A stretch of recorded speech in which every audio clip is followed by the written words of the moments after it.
going to stop illegal immigration. I know that you face similar challenges in France, and Mr. President, I admire the leadership you have shown in addressing them in a very honest and direct fashion. The U.S. and France both tackling the issue of migrants. Israel is too. In France, the National Assembly approved a bill Sunday that would put new restrictions on asylum seekers. A shorter deadline to ask for asylum once you've entered France. A longer detention period if your asylum claim has been refused. And a year in prison if you entered France illegally. Israel, too, has taken a tough stand on migrants. The now 38,000 in the country, mostly from Eritrea and Sudan. Israel's tough approach has been different from France's. The French government says it wants to check asylum claims more quickly, get applications in, get those rejected deported out. Israel's strategy is different. Leave migrants in limbo. Don't check claims at all.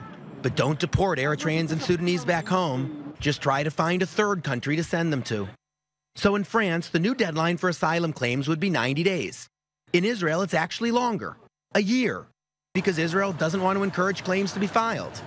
And on detention, the new French bill would allow detention for 90 days. Longer than before, but still not that long, because the French plan is to send migrants on. In Israel, some detentions have been for more than a year. Again, because the Israeli government, from its perspective, doesn't have a better plan. Two countries with migrant worries. Two different strategies on how to cope. Owen Alterman, I-24 News.